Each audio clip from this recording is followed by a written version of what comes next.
Good morning, everyone. I bring you greetings. We are currently living in Texas, where it will be 110 degrees today. So I can just hang out all day if you'd be interested. I could just stay here. That would be fun, wouldn't it? It's a lot better here. No, it's good there. And my wife brings greetings. It's always good to have greetings from Mrs. Butterworth. So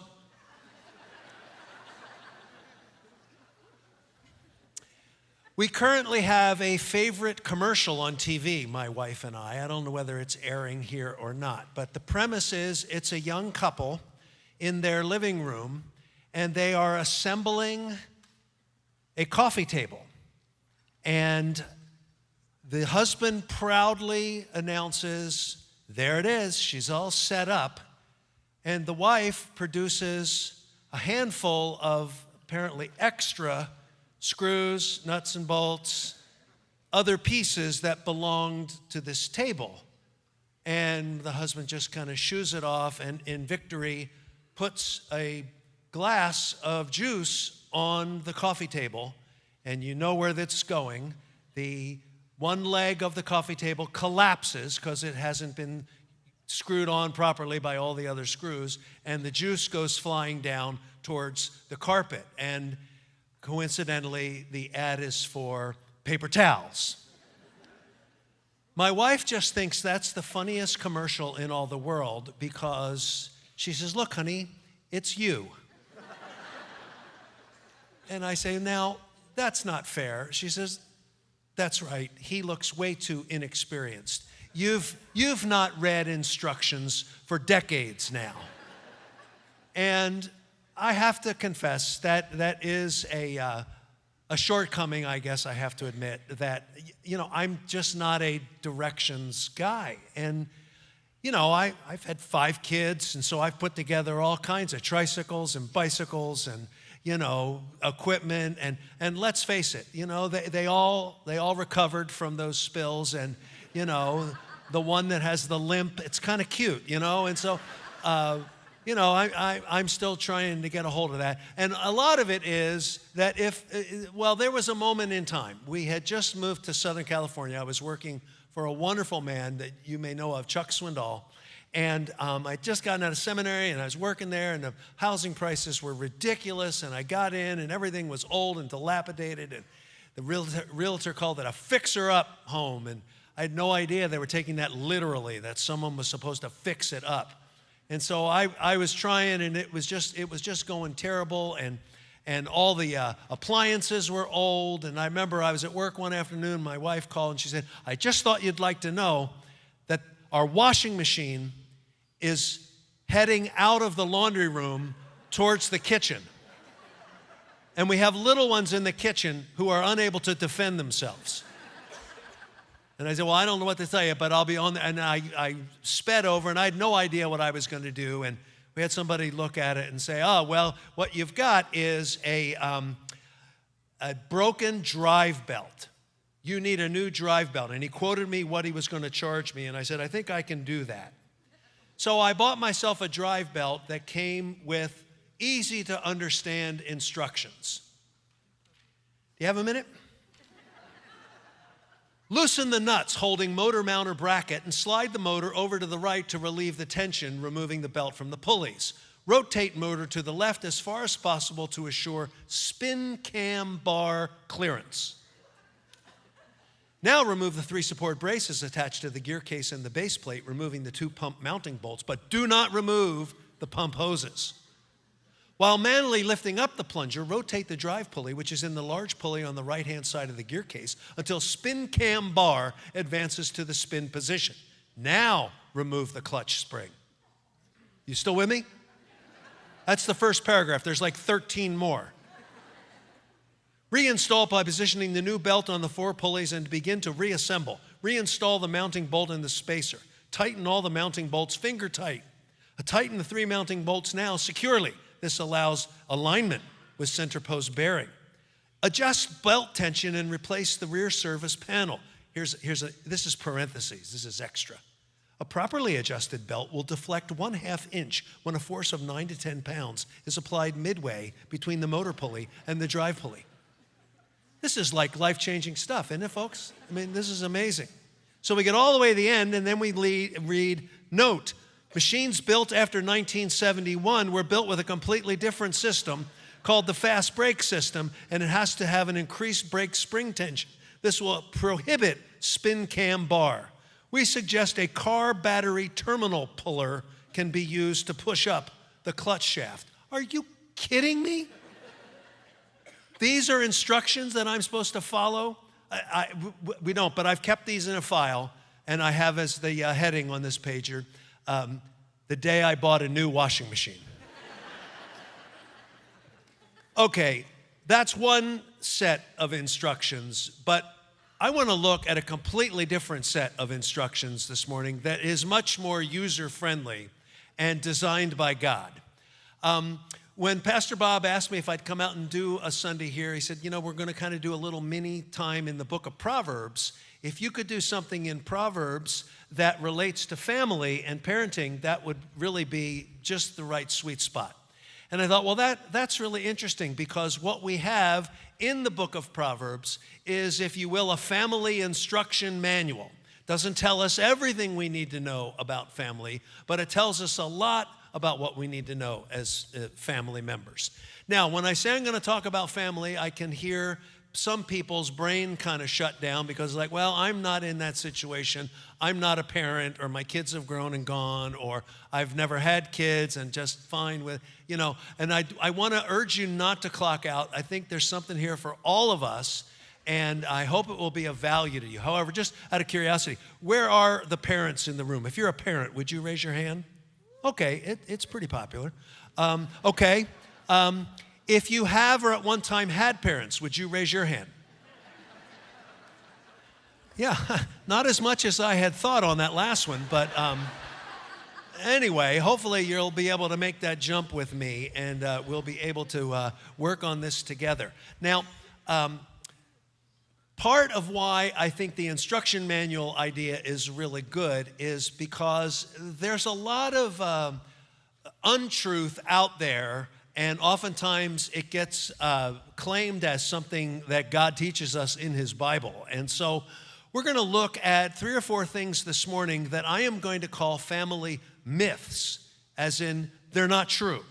And we're going to look at a proverb or two, and we're going to see what the truth really is. And then under each point, I will give you a bottom line that I am creatively calling a myth buster.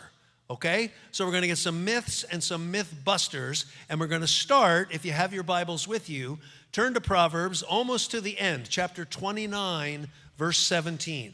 29, verse 17, and it says, correct your son, and he will give you comfort. He will also delight your soul. Correct your son, and he will give you comfort. He will also delight your soul. So if you're a note taker, here's how the outline's going to look. Number 1 is the myth of idealism. The myth of idealism. And here's the definition. If we are Christians, we should have families that are perfect. If we are Christians, we should have families that are perfect. After all, we're trying to help other people see the joy of knowing Christ, the beauty of a Christian home. And so kids, we have no room for kids misbehaving. We have no room for kids doing things they shouldn't do. Or stated another way, we have no room for kids being kids. Because it's just the way it was and just the way it is. Correct your son, and he will give you comfort. Now, Proverbs, being a book in the Old Testament, originally written in the Hebrew language, and a very colorful language, and this verse is a really good example. The literal translation of the first line of 29:17 is, correct your son, and he will once again allow you to begin breathing. Isn't that rich? Correct your son, and you don't have to hold your breath. You can actually begin breathing again. And for some, especially those that are in the midst of family life right now, and plenty of us who can think back on those days, there was a lot of holding of the breath when there's kids at home. And it doesn't matter what stage or age they're at, you know, there's going to be plenty of exciting things like that where you got to have an attitude that says, I got to understand that we are not perfect. That's an idealistic myth. There's got to be ways that we can, get along and make this work. I think about that when I think of my kids. We have 5 grown children, a daughter and 4 sons, all J's, Joy, Jesse, Jeffrey, John, and Joseph. They're all happily married with kids of their own. But I remember when they were little, they had the audacity to be little. And so there were plenty of times where I would hold my breath because it just seemed like parenting was, it's constantly sucking wind, inhaling, what other drama is going to take place? So a great example, when I first moved to Southern California through some wonderful friends, I was invited to begin speaking to pro baseball teams who were coming into LA either to play the Dodgers or the Angels. And if you're a sports fan, it was like a great gig. I mean, you would go down and sit in the dugout while they were taking batting practice. Then you'd go back into the clubhouse and you would give a presentation. It was usually on a Saturday night or a Sunday because it was like church for these guys because they were playing ball on Sunday. They couldn't go to church. So I was doing this and I asked one of the guys in charge, I said, well, one of these times can I bring a couple of my boys? They said, oh, sure, that would be great. So we set it up. It was actually with the Dodgers, and this goes way back. This is like, my kids were little like in the early 1980s, and so if you're a baseball fan, this is like the Dodger team that's going to win the World Series in '87. It's Hershiser and Fernando and Steve Sachs and all these guys. They're all old and dead probably. But anyway, those were great times. So I grabbed my 2 oldest, Jesse and Jeffrey, and we got in the car and we drove to Dodger Stadium, which was an hour away from where we lived. And for an hour, I did nothing but drill my sons. What are you going to do when you get there? I'm going to look them in the eye, Dad, and shake their hand. I said, that's it. What are you not going to do? We're not going to steal anything. I said, a baseball? No. A bat? No. Spikes? No. Wristband? No. Ball glove? No. Hat? No. I mean, we went through everything that could possibly be available in a major league clubhouse. And I kept drilling for an hour. What are we not? We're not going to. I thought, oh, man. So we get down there. We sit in the dugout. It's really, really fun. We go into the clubhouse, and I'm just looking at my boys. They're just so wide-eyed looking at all this. I'm there, come on, Lord. I'm praying. These are good boys. Let's get, And so we sit down, and I start to give my presentation, and it's one of those moments where I'm talking, but my head's in another place. And my head is, wow, thank you, God. These are good boys. They didn't steal anything. They looked in the eye, and they shook hands. And I am one blessed man. So I got to the end of my presentation, and I said, so before you guys go out on the field, let's pray, shall we? And I started to pray, kind of softly. And in the middle of this soft prayer, my youngest blurts out to his oldest brother, Jesse, look, Steve Sachs prays with his eyes open. And I remember thinking, well, Lord, I was a little hasty in that prayer of thanks. These kids are nuts, And of course, the prayer ended. Everybody's brutal with one another in these sports teams. And they all started making fun of the heathen because, you can't be a righteous person and open your eyes when you pray. You're probably not even going to go to heaven now. You're a mess, And giving them, I thought, oh, my gosh. And then I thought, well, you know what? It doesn't really matter in the long haul. We've all been through experiences like that. We've all had things. Now, I love being at this stage in life because I can tell these stories, and they're 100 years old. It's like, who cares? I mean, this happened so long ago. This is right after we spent the day, playing with President Lincoln. I mean, we just, it doesn't matter because they lived through it, and we lived through it because we began to see that there was something beyond this unrealistic expectation that we were going to be perfect. So for this myth, I have a MythBuster for you, and it sounds like this. I will look for lessons to be learned in a home that is realistic. I will look for lessons to be learned in a home that is realistic. Nobody announced whether a ball player prayed with open eyes anymore after that. It was a nice learning opportunity for an hour all the way back home that day. And we all have things that we've learned as a result of less than perfect choices we have made. And we're all the same. There is not that idealistic, perfect family out there, you know? So if we can all gravitate to that, it will help us a lot better with the second myth. Myth number one is the myth of idealism. Myth number two is the myth of isolation. And the myth of isolation sounds like this. Since we're not perfect, we should alienate ourselves from everybody.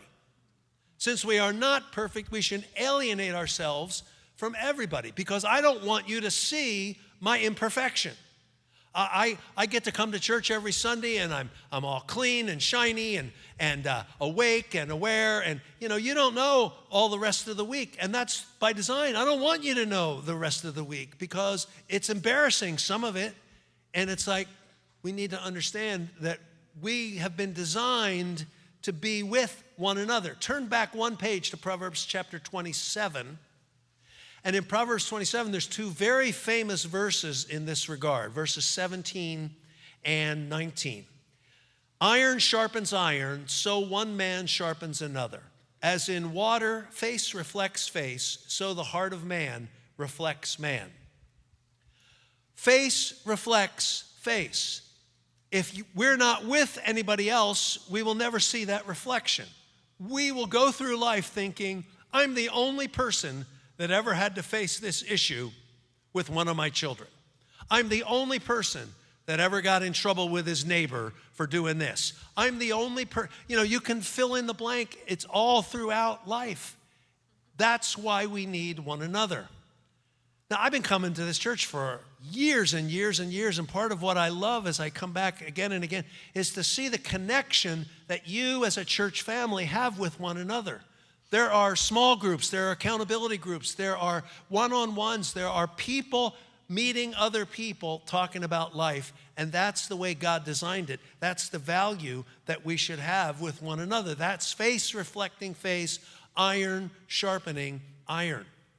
And when we have these crazy little mishaps, we learn to get by. We learn to realize that it's going to be all right. We're going to make it somehow. So we're living in Southern California in a little town called Fullerton, working for Chuck, and we, are attending his church, and we have 5 little kids. Now, it doesn't take much to figure out. With 5 kids, it seemed very unlikely that there were going to be too many Sundays where everybody was all well. Somebody was always sick. Just move right through the 5, whether it was the flu or whether it was, something else. It was like we always had to leave a child home because, what Sunday school teachers, oh, you're contagious, come in, meet the other 3-year-olds. You don't want to do that. And so we found ourselves in a bit of a pickle because a sick child meant that one of the parents had to stay home. And I felt so bad for my wife, who just seemed to never be able to get out. And so we came up with an idea, and I pass it on in good faith to you because it'll work for you too, because you have to go to a church that has 2 services, and you have to have 2 cars, okay? So here's the way it worked. I said to my wife, okay, look, I will go to the first service in the one car, and whichever of the kids that are ready besides the sick one, I'll take them with me. And when the first service is over, I'll go out to the parking lot to the appointed spot, and you pull up with the rest of the kids, including the sick one. And don't let the sick one out of the car. I will get in the car in your place and drive home, and that way the sick kid never got out, but we all get to go to church. She said, okay, that sounds like a pretty good deal. So I got up early that first Sunday, and curiously, none of the other kids were ready. So I just went by myself. Big mistake. So I go to church. I'm excited. Church is great. I vow to love God and hate the devil. And, I'm all excited. And I come out, and my wife's coming in. And, again, these are great old stories. My wife was driving. Is this the young people singing? Here's a good one for you, kids. A station wagon. A what? A station wagon. All right, if you don't know what that is, just think of kind of an aircraft carrier with wood grain contact paper on the side, all right? So she's driving in with the station wagon with all 5 kids in the back, and she's seriously like white knuckle, man. I can see her, and she's not a happy camper. I can see it on her face. And she's pulling closer, and as she pulls closer, I detect something that I hadn't seen up to that point. Her Bible was on the roof of the car. She had driven all the way from one side of town to the other with her Bible on the roof of the car. I thought this was hilarious. I started inviting other members of the congregation. Look at my wife. She's got her Bible on the roof of the car. You know, open to Job. Isn't that wild? Look at that. You know. And she finally rolls down the window. And I said, honey, come on, get with it. This is great. And she says through gritted teeth, my purse was on the roof of the car too, you idiot. Get in the car. You know, and so we go crawling back at 2 miles an hour, and we finally find the purse just 2 houses from where we lived. I mean, all was fine. There wasn't anything. But, you know, again, I had a lot more freedom to tell that story years later than I did right when it was happening. But I uncovered a treasure trove. I have met so many people with roof of the car stories. It's been incredible. I mean, you know, there's the classic, you know, we put the baby in the car seat and left the infant seat on top of the roof of the car. That's a good one, you know. And then there's another one, again, pre-computers, pre-memory, all this kind of stuff. A guy had the only copy of his doctoral dissertation for his PhD as he took a drive down Pacific Coast Highway. It's a little breezy there, I might add. Lost it. It was gone, never to be found, okay? Now, one that a lot more of us can relate to, driving with a cup of coffee on the roof of the car. Yeah, and that's especially good when you own a sunroof. Baptism by fire. Okay, there you go. But my favorite, and I actually had a person send me a newspaper clipping of this, was a woman who must have had a really bad day, because not only was the infant seat on top of the roof, the baby was still in the infant seat. And she took off, and the reason it was in the newspaper is this little 8-year-old boy happened to be watching it happen, and the infant seat fell off right as he was there. He caught it. The mayor gave him the key to the city. I mean, it was like, what a brave little thing for that guy to do. And the poor mom, you know, we often visit her in prison. She says, you know, it was a rough day, you know, it was a really rough day. So here's the MythBuster on that. I will use my imperfect life to reach out to others. I will use my imperfect life to reach out to others. So we've had a myth of idealism, a myth of isolation. Here's another one, the myth of individualism. The myth of individualism, and that is defined as such. I can do this all by myself without any help. I can do this all by myself without any help. And that's not right. That's not the way it goes. If you go back to Proverbs chapter 1, show you an interesting verse. Proverbs chapter 1, look at verse 8. Hear, my son, your father's instruction, and do not forsake your mother's teaching. Now, that sounds like just a general pay attention to your parents, but I think it's noteworthy that one line is about dad and the other line is about mom. And we're led to believe, rightfully so, that mom and dad are in unison. And that is becoming increasingly more difficult in our culture. I mean, I can tell you, I spent some years as a single parent, and it's hard to be a single parent when the other parent is living in a different place, maybe adopted a completely different kind of lifestyle or whatever. The kids see one kind of behavior at one place and they see another kind of behavior at the other place. And even if it's not single parents, even if it's 2 parents under the same roof, it seems like it's becoming increasingly more difficult to get mom and dad to agree. And kids aren't stupid. I mean, they can figure it out. I mean, I remember when I turned 16, I grew up not too far from here. I remember at 16, I got my license. And I remember for a 16-year-old, the perfect Saturday night was to get the keys to the family car and go to the local ice cream place and get a really big hot fudge sundae. I learned very quickly, ask Dad for the car keys, ask Mom for the money. If I ever flipped it, I sat alone on Saturday night. And it was just the way it was, because one had one standard and one had another standard. And so we need to understand that this confuses a young child and it angers an older child, because like, I can't get a straight answer, you know?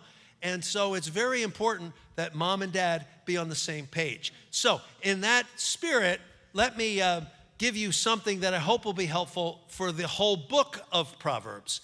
The Proverbs are considered a poetical book. It's Hebrew poetry. The big difference between Hebrew poetry and English poetry is there aren't words that rhyme at the end of each line in Hebrew poetry.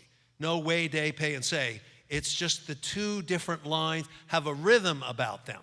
Now, the book of Proverbs is a book of poetry. Each verse is a style of poetry, and there are three different types or three different styles of Proverbs in the book of Proverbs. If you start with me, let me show you all three. Go to chapter 25, and you'll see, again, perhaps another verse that you're familiar with. Proverbs 25, look at verses 11 and 12. Like apples of gold in settings of silver is a word spoken in the right circumstances. Like an earring of gold and an ornament of fine gold is a wise reproof to a listening ear. This style of poetry is called a comparative proverb. The first line is something that is likened to the quality that we're talking about in the second line. The first line says, a golden apple in a silver frame. Well, is that something you take with you? Well, I don't understand. What am I going to do with a gold apple in a silver frame? You're going to realize that it's a picture of, what's the second line say? A word spoken in the right circumstances. So if I want to look like, my goodness, he's so eloquent and he's so perceptive and he's such a good listener and he really says the right thing at the right time, it's because he's doing this comparative thing. He's like a golden apple in a silver frame, all right? Or he's like an earring of gold and an ornament of gold because he has a listening ear, okay? It's a comparative proverb. Now, go back towards the beginning to chapter 3, maybe the most famous couple of verses in Proverbs, 3, 5, and 6. Trust in the Lord with all your heart. Lean not to your own understanding. In all your ways acknowledge him, and he will make your path straight. That's not a comparative proverb. That's called a completive proverb. And the completive proverb is where the second line completes the thought of the first line. Trust in the Lord with all your heart. Lean not unto your own understanding. The second line. Acknowledge him in everything. Second line. He'll direct your paths. It finishes the thought. The second line finishes the thought of the first line. Okay? And then go back to chapter 1 where we started. Chapter 1, verse 7. I think you talked about this a little bit last week. The fear of the Lord is the beginning of knowledge. Fools despise wisdom and instruction. This is a contrastive proverb. The second line is in contrast to the first. First line, this is what the fear of the Lord looks like. Second line, in contrast, this is what it looks like when it's someone who despises wisdom and instruction. So, with all of that as kind of an overlay on how Proverbs are written, let's look again one more time at chapter 1, verse 8. Hear, my son, your father's instruction. Do not forsake your mother's teaching. Is that a completive proverb or a contrasting proverb? And the right answer would be, it's a completive proverb. Mom and dad are on the same page. They're given the same answer. And you know what? You don't have to be mysterious about this and, dramatic. If your kids are trying, and you know they will because you used to do it too, who gets the car keys, who gets the money, is if your kids are trying to get you to say something different than the other spouse, say, hang on a second, bring the other spouse. We're going to have a little huddle here. Now, What did you tell them that we're going to do in this situation? Because if I go out there and say something else, we're not going to look good. So take the extra time, get on the same page with one another, and move forward that way. So our MythBuster here is, I will give my family a consistent message. I will give my family a consistent message. Time for one more. The myth of intensity. The myth of intensity. And the myth defined sounds like this: we will have better families if we do more worrying and agonizing. Yeah, it's good to get a little chuckle, because it's like, who would ever say that? Well, none of us would ever say it, but who doesn't live it? I haven't met a person. You know, it's like a badge of honor. Yeah, I'm working on an ulcer. Or, yeah, I've been to the doctor. He said, why don't you just leave those kids at a lot somewhere and then drive? These guys are wearing me down. And it doesn't matter how old they are, right? I flew in yesterday. There was this little 2-year-old. She cried from Dallas to Philadelphia. Ask anybody from rows 8 to 37. We all knew it. Nobody was getting any sleep on it. And, I wanted to say, she's going to grow out of it. And I thought, yeah, big deal. Next it'll be, no, I don't want to. No, and then it'll be, hey, let's go to school and meet all the other felons that we're going to hang out with for the rest of our life. And then, now she's 16, 17. Oh, boy, look who she chooses as a boyfriend. This is really rich. What in the world? Who taught you how to pick men? And then she's going to go off the gun, like my kids, middle-aged. They're still like, just 2 rooms away. It's like, come on, you guys, you got to get with the program here. No, I'm teasing. Nobody lives with us. At least I haven't talked to everybody today, but at least I believe that's the way it is. And, hey, I'm only half kidding. If there's an issue, I understand it. But what I'm saying is, it's like always there. In between services, I had several come up and say, I'm a great grandma. It doesn't let up there either. It's like, you know what? It just is always there. That's part of the amazing gift of family. And gift is kind of in quotes, right? Because there's many ways to define it, all right? Look at Proverbs chapter 23 as we wrap this up. Proverbs chapter 23, verses 24 and 25. I love this reference, 23, 24, 25. Proverbs 23, verses 24 and 25. The father of the righteous will greatly rejoice, and he who begets a wise son will be glad in him. Let your father and your mother be glad, and let her rejoice who gave birth to you. Complete of Proverbs, talking about the mother and the father experiencing joy, rejoicing, and being glad. That's our goal as family, and that gets rid of the myth of intensity. Again, the Hebrew is so wonderfully rich in this. The father of the righteous will greatly rejoice. The word rejoice literally means the father of the righteous will literally turn circles with joy. Somersaults. When's the last time you thought about somersaulting because of your kids? Most of us are not in a place where we can somersault. It'd be a medical emergency, but they bring you that sort of joy. That's kind of where we want to be. And the MythBuster is a phrase I borrow from my mentor, Mr. Swindoll. I love this phrase. Take God seriously, but take yourself less seriously. Isn't that a great phrase? Take God seriously, but take yourself less seriously. Put more effort into helping your kids grow spiritually and less effort into micromanaging everything in the world that they're doing that displeases you. Learn the value of a deep relationship with God, as well as the ability to laugh at yourself and have fun. Everybody else is laughing at you. You might as well get on board.